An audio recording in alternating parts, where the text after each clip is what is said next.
Propagation of succulents is a relatively simple affair. Here's a flat full of echeverias. These were struck simply by going out into the front garden, cutting off some of the material with the stem underneath, and then placing it into containers. The containers are kept relatively dry in this location. I try not to overwater them. Here's some succulents being propagated inside the greenhouse. I'm using conventional bedding plant 6-packs here to stick little bits of this and that in. Back over here behind them I've got some of the little foam starter things, the ready cubes. Some more of them back there. They're in here mixed with lavender cuttings and all sorts of different things, but basically it amounts to just taking a little bit of the plant, cutting it off, and sticking it into a medium to root. Over here's some larger ones that are just about ready to go back out into a landscape. There's some more here on the top shelf. All sorts of different colors and textures. Again, just using the old bedding plant 6-packs to hold all of these. No big deal. A little bit of regular potting soil in there, and then just stuff the stem end of the cutting inside and give it a little bit of water. These don't require as much water as most things. Too much will make them rot off. Quite an assortment of different cuttings. All these taken from the landscape out front. There's a group of epicactus stems in the greenhouse. These are the epiphytic type. They grow in tree limbs, otherwise known as orchid cactus.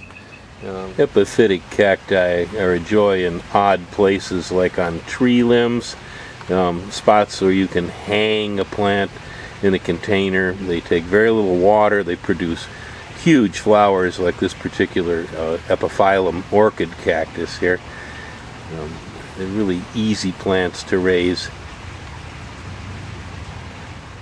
Hylocereus undatus, or the dragon fruit cacti, make a great replacement for those petunias in hanging baskets around here that are forever drying out during the summer months. They work pretty well hanging up there in the air. They don't need a lot of water, and they will eventually produce the expensive red dragon fruits.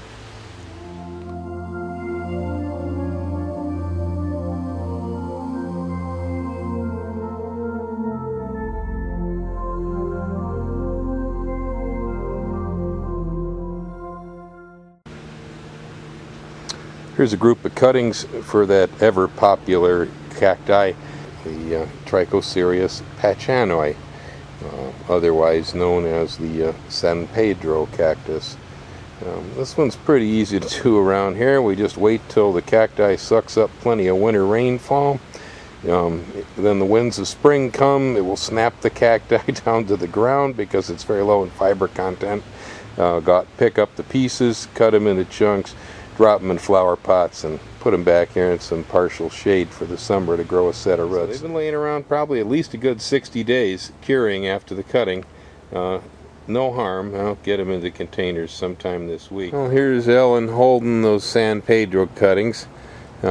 These little guys have been sitting around for probably almost 2 to 3 months.